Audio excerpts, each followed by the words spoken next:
Most important thing first, I've received 2 sets of stickers. One from my good friend Chris Fisher, the blind wood turner. Cheers Chris, appreciate that. Love to Nicola.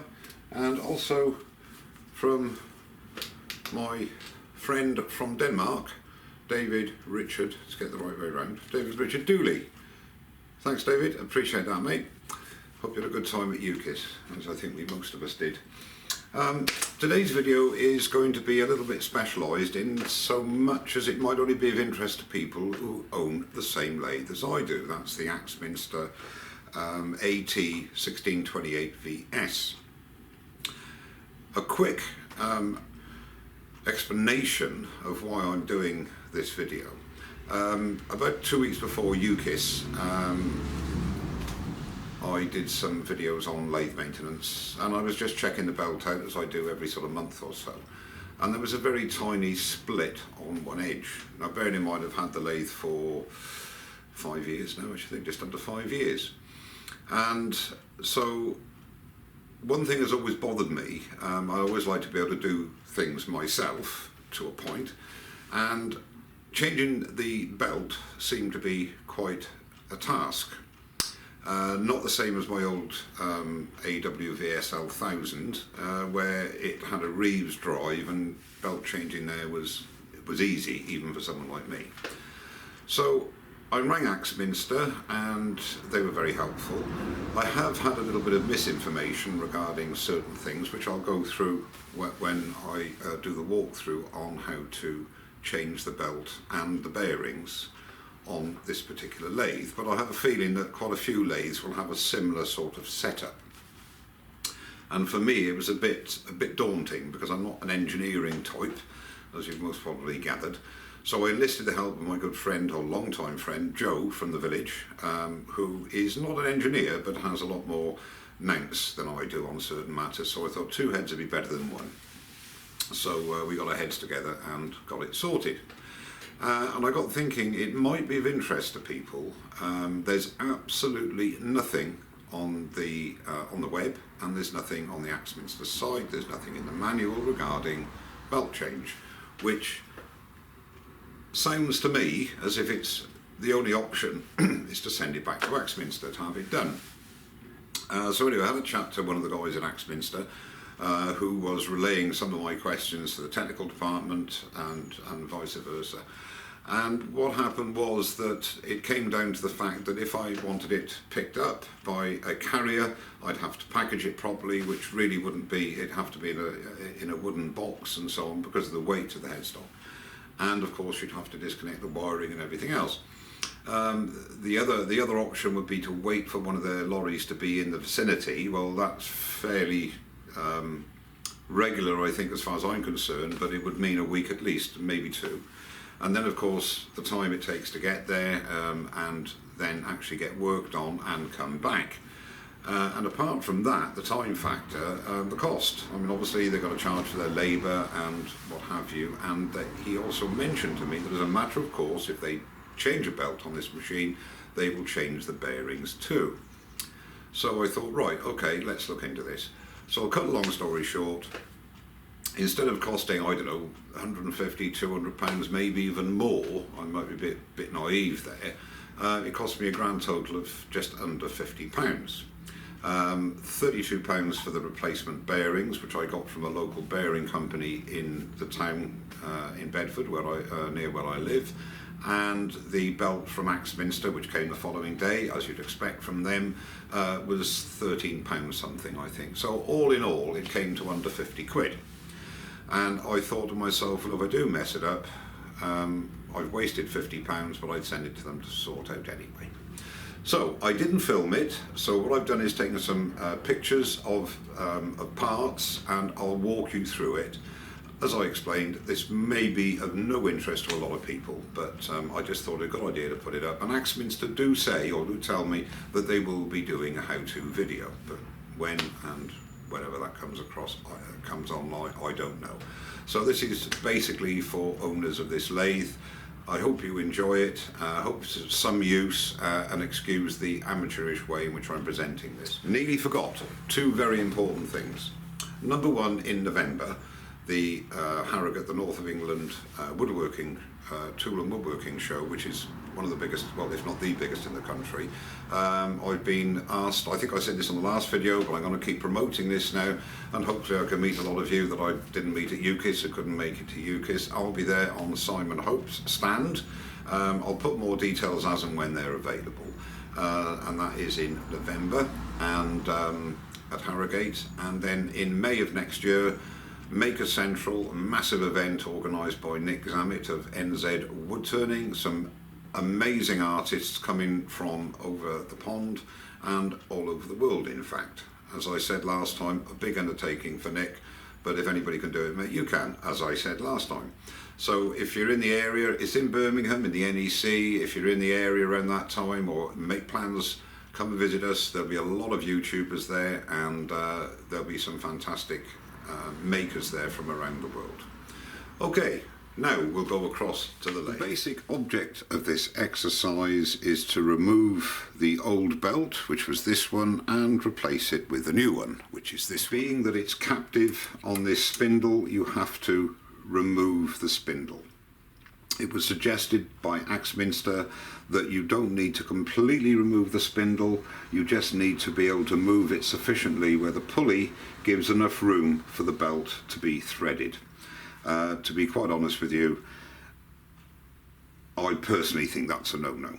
However, when I went to them and explained the situation, they said that the bearings would be replaced as a matter of course at the factory, so that's what we've done too. With the best wood in the world, to my loyal subscribers, I wasn't going to take it all apart again. So I'm going to try and do it retro. Hopefully it'll give you some idea. Okay. So the first thing that I did, now this is the way I did it, others might feel it's not the right method or the right sequence of things, but this is how I did it. First thing to do is to remove the indexing boss. Now you can see marks there where over the years I've tried to unscrew it because I was mistakenly told by Axminster that it was screwed to the end of the spindle. It is not, it is a friction fit. So you can also see here marks where over the years I've tried to sort this out. I found a way of doing it in conjunction with my friend Joe. First thing to do is to remove the grub screws that are here and here. Then, by use of a little Tommy bar, after locking the spindle, and I use the indexer because there's no slop. If you use the spindle lock at the end where you put a bar into the spindle, it does have a little bit of movement, so use your indexer and that gives it nice and solid. And then very lightly I just located the Tommy bar here and started light taps to start to move this. Now bearing in mind it's not going to come off easily because it has a nylon insert to lock it. Okay, now the thread does not go right the way back to the bearing here.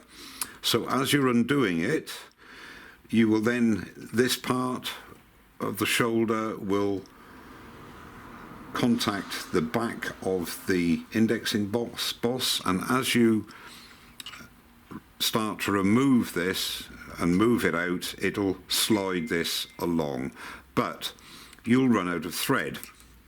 So put it back to this position, and I got an old square bit of bar here and put that between the shoulder here and the back of the boss, and then started to undo the nut again, and it popped it off. I hope I've explained that sufficiently.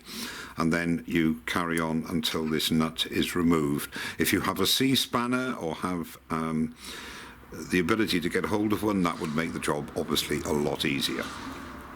Okay, so this has been removed. Now inside here is this bearing, the smaller of the two bearings, and the number of the bearing is printed on the ring, on the inner ring here, so you can get the correct bearing. And that is just a snug fit. So okay, you've now unlocked, if you like, the spindle. So now you've got it unattached at the back here with regards to the locking nut and the indexing boss. The next thing is to loosen off the main pulley. And if you just loosen off the belt, just remove the belt here for this explanation.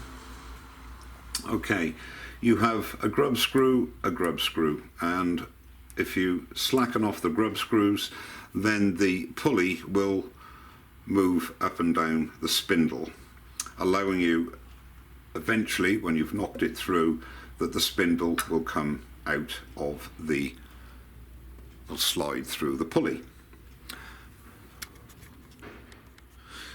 Now down here, just there, is a bar which fits into a groove in the spindle, and that also corresponds to a cutout in the pulley itself, so it slides on in the right position, right orientation.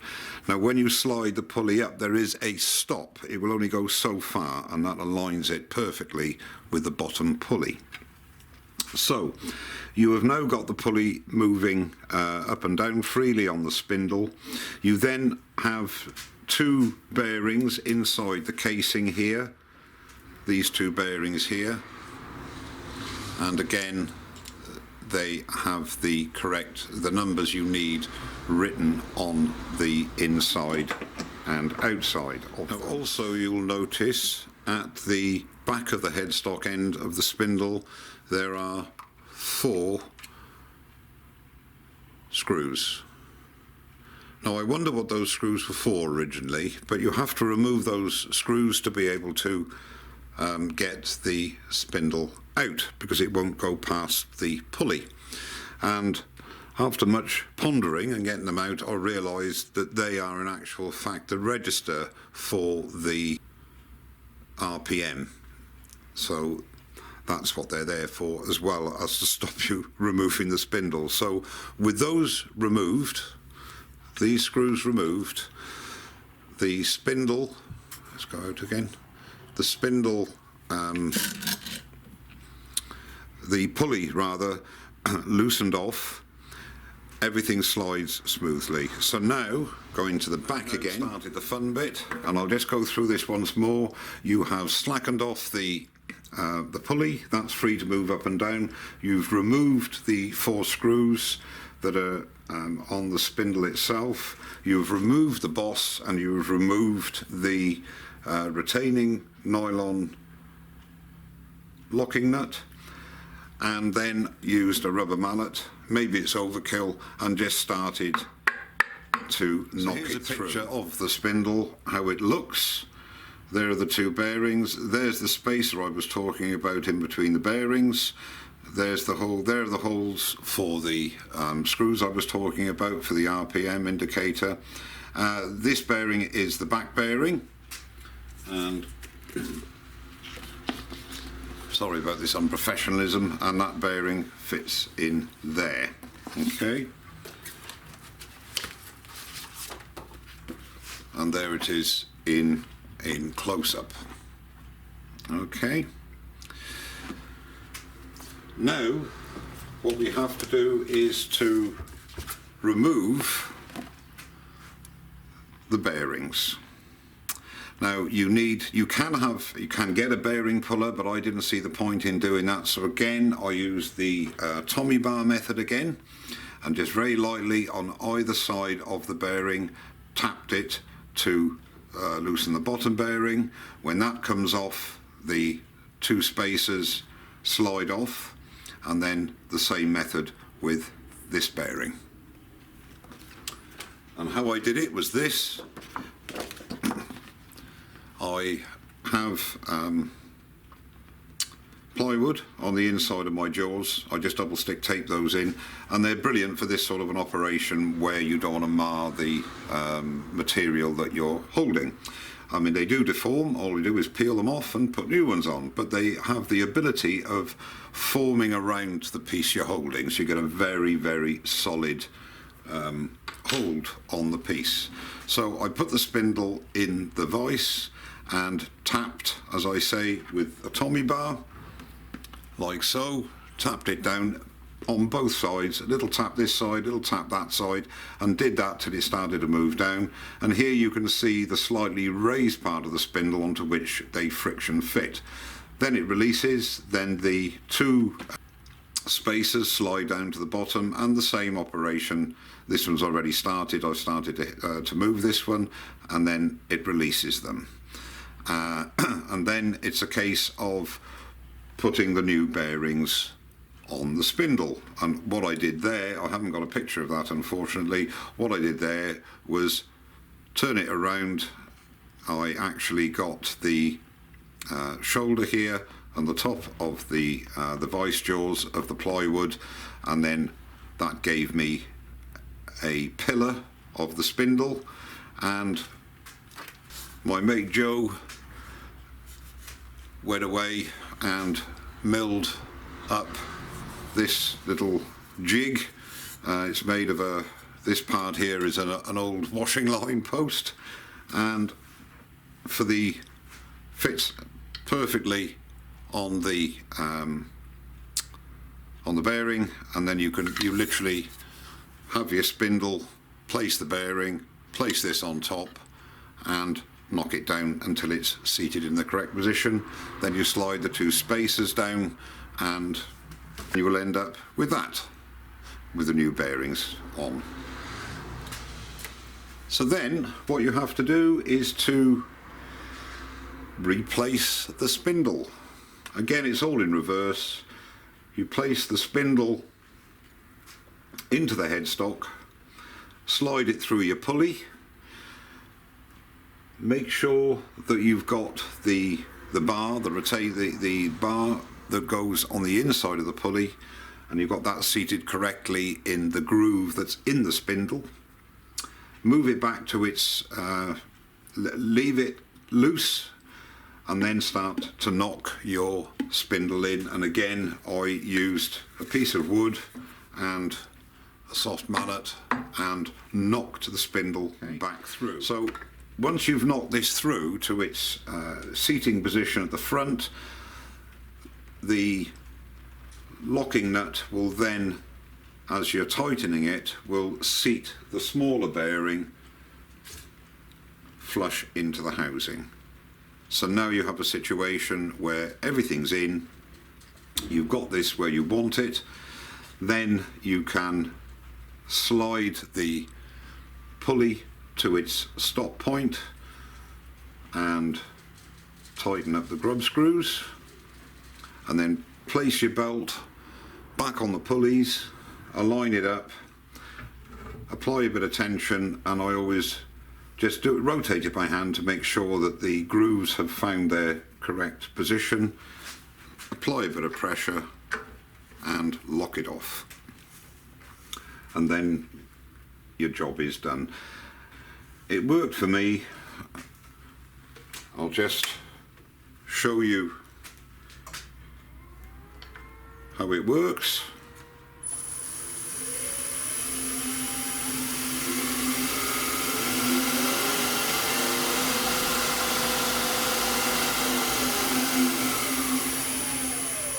Sweet as a nut, no problems at all. One word of not caution but advice: when you're actually tightening the collar here, obviously if you over tighten, it's going to be very stiff. The spindle won't turn properly. So my advice is, when you get it snug, then spin it, see how easy it is to spin, and keep doing it until it gets to the right tension that you're looking for. And then literally when that's finished, you get your boss, your indexing boss, and again with a piece of wood or just the soft mallet, tap it back into place. Don't forget to put the screws back, the 4 screws here, and that's all. Basically, in retrospect, it's not that difficult as long as you follow a pattern of what you're doing and look at it first and understand what you're trying to achieve and what you need to do to achieve it. I hope it's been of some use to some of you. Most of you haven't had the lathe that long, so even after 5 years there was really no need for me to do it. I could have carried on for a few more years. but it was one of those things I wanted to do, and I just thought I'd pass my knowledge on to you, and hopefully Axminster will put a far more professional and detailed instruction video up there, or a PDF or something, so that if you need to do it, you can see how the experts advise. Well, thank you very much indeed for watching. Don't forget to subscribe, and I'll see you very soon. Cheers now.